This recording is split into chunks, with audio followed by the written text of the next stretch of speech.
Saris December 21 Samantha గారిచే గొప్ప ప్రారంభం. ప్రతి 10,000 రూపాయల కొనుగోలుపై ఒక గోల్డ్ కాయిన్ ఉచితం.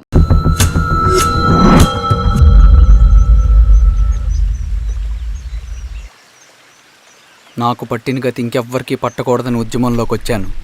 ఇన్ఫార్మర్గా చేరాను. దానికోసం ఎంతమందినైనా చంపుతాం, చేస్తాం. కానీ మేమనుకున్న సమాజం తీసుకొస్తాం. కమ్యూనిస్ట్ రాజ్యాన్ని స్థాపిస్తాం. సమాజమా అంటే? రష్యాలో, చైనాలో, వియత్నంలో మా కమ్యూనిస్టులు విప్లవం ద్వారా సాధించిన ఆదర్శ సమాజం. Lenin, Stalin, Mao, Che Guevara, Fidel క్యాస్ట్రోల్ సృష్టించిన కులాలు, మతాలు, వర్గాలు, వర్ణాలు లేని ఒక సామ్యవాద స్వర్గం. అదే నేను కలలుగనేది. దానికోసమే మేము పోరాడేది. నాకు తెలిసి నాజీ పార్టీలో గోబెల్స్ తర్వాత అంత ప్రొపగాండా మీ కమ్యూనిస్టులు తప్ప ఈ ప్రపంచంలో ఎవ్వరూ చేసుండరు. ఉక్కు మనిషి స్టాలిన్, మానవీయుడు మావో, ఎర్రజెండా వెలుగు ఇలాంటి కమ్యూనిస్టు పుస్తకాలు చదివితే ప్రపంచవ్యాప్తంగా కమ్యూనిస్టులు సాగించిన మారణ హోమాల గురించి నీకు తెలీదు రవి. స్టాలిన్ మొత్తం ఎంతమందిని చంపాడో తెలుసా? 2 కోట్ల మందిని. మనుషుల్ని చంపడంలో హిట్లర్నే మించిపోయాడు. చాలా మందిని సైబీరియన్ లేబర్ క్యాంపులకు పంపి దారుణంగా హింసించి మరీ చంపేశాడు. 2వ ప్రపంచ యుద్ధంలో బెర్లిన్ని ఆక్రమించిన రష్యన్ సైనికులు 8 ఏళ్ల నుండి 80 ఏళ్ల వయసులో కంటికి కనపడిన ఏ స్త్రీని వదలకుండా సామూహిక మానభంగం చేశారు. అది కూడా మీ కమ్యూనిస్ట్ దేవుడు స్టాలిన్ హయాంలోనే జరిగింది. ఇక మీ మావోయిస్టుల భగవంతుడు China chairman Mao Zedong great leap forwarded cultural రెవల్యూషన్ల పేరుతో 14 నుంచి 20 మిలియన్ల ప్రాణాలని పొట్టను పెట్టుకున్న మహానుభావుడు. ఇది మీ కమ్యూనిస్ట్ దేవుళ్ళు రాసిన రక్త చరిత్ర. ఆ దేశాలలో పేపర్లు ఉండవు, టీవీలు ఉండవు, స్వతంత్రమే ఉండదు. 1962లో చైనా మన దేశం మీదకి దాడి చేసి భూభాగాన్ని ఆక్రమించినప్పుడు ఒక్కరు కూడా నోరు మెదపలేదు.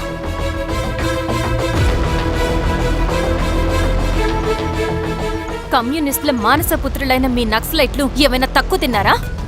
పశ్చిమ బెంగాల్లోని నక్సల్బరి అనే గ్రామంలో 1965లో జోతేదార్ల దౌర్జన్యానికి వ్యతిరేకంగా పుట్టిందే మీ ఉద్యమం. A for arms, B for Bengal, C for Charu Majumdar.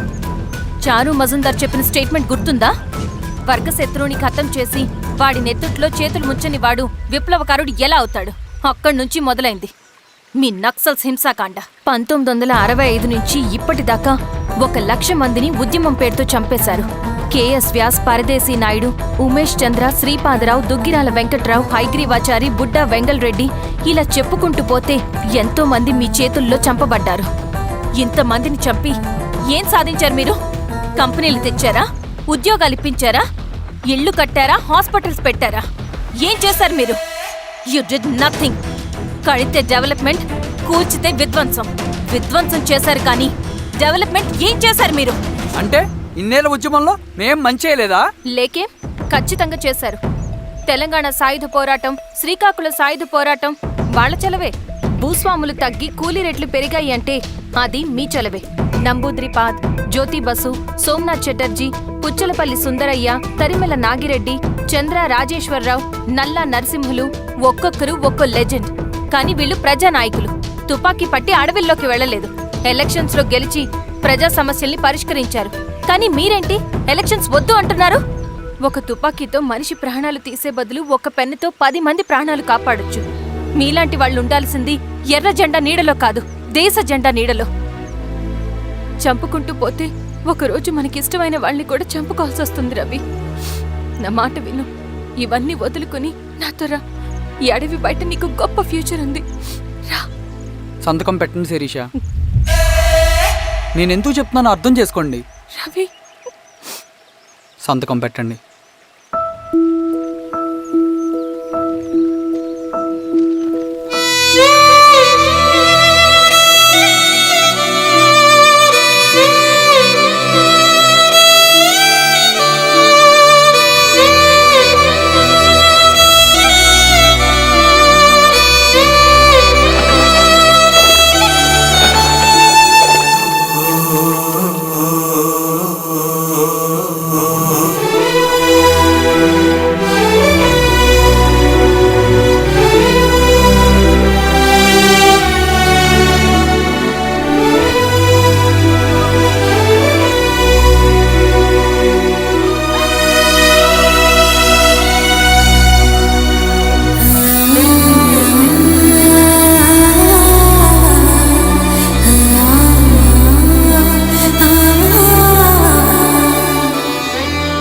Sirishamma.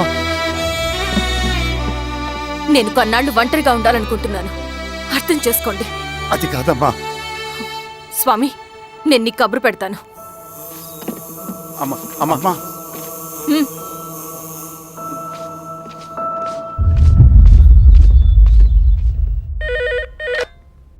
Hello, ఎవరండి? హలో, నేను చెన్నారెడ్డిని మాట్లాడుతున్నాను. సంజీవ్ రెడ్డి గారు ఉన్నారా? సార్ మీటింగ్లో ఉన్నారు సార్.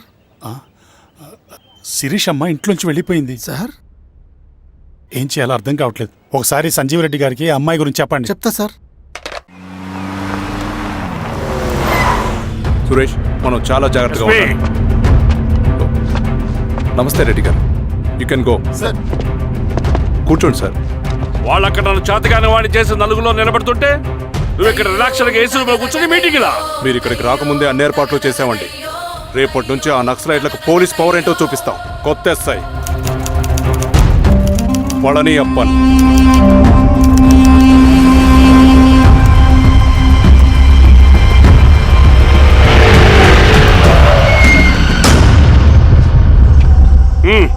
ఏదోటి చేయండి త్వరగా.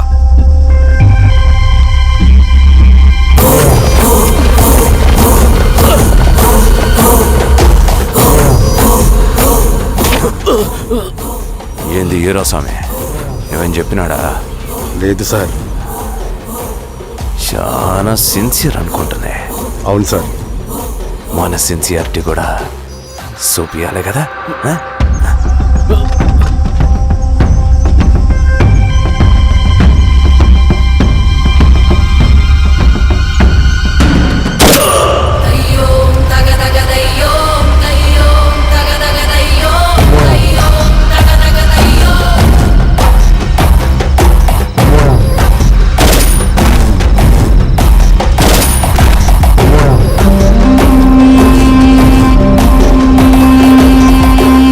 సార్, ఇక్కడున్న పెనుపాక మండలం చుట్టుపక్కల ఉన్న దండకారణ్యంలో ఆ నక్సల్కి ఇంచుంచు పట్టుంది సార్. వాళ్ళ కనసైగల్లోని ఇదంతా జరుగుతుంది సార్. ఇక్కడ వాళ్ళకి స్ట్రాంగ్ ఇన్ఫార్మర్స్ ఉన్నారు సార్. స్ట్రాంగ్ ఇన్ఫార్మర్సా? అదేందో చూడండి. కేసు ఫైల్ చేయమంటావా? ఏంటి గొడవ? సార్, గంజా కేసులో దొరికాడు సార్. నాకేం సంబంధం లేదు సార్. పోలీసులు నన్ను ఇరికిస్తున్నారు సార్. నర్మే ఏందా గోలా? సార్, మన పోలీస్ చెకింగ్లో ఆటోలో గంజాయి దొరికిందండి సార్. ఆ ఆటో డ్రైవర్ నాకు సంబంధం లేదు అంటున్నాడు. గంజాయా? ఒంట్లో నీకు పిలవండి.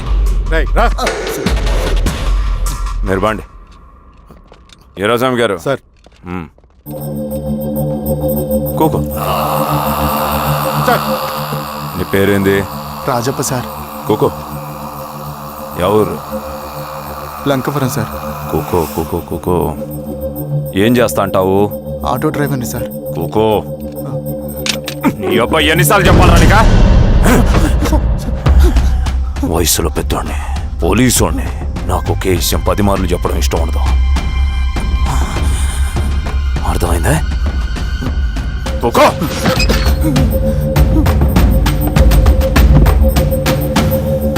సో నీకే అది తెలవదంట? అవును సార్, నాకే సంబంధం లేదు.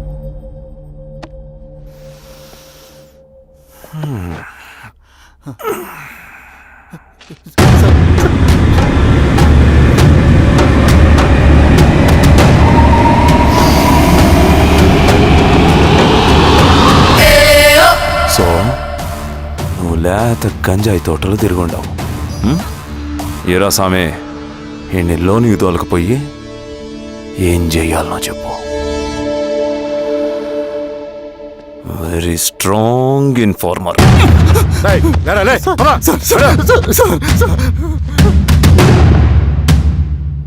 రేయ్, ఆ నక్సల్స్ కనిపిస్తే ఈ సొరకాయ బొర మీద ఈ బటన్ నొక్కు. మాకు సిగ్నల్ వస్తుంది. 10 నిమిషాల్లో మేము అక్కడ ఉంటాం. జాగ్రత్త. అలాగే అండి. తేడా వస్తే తెలుసుగా.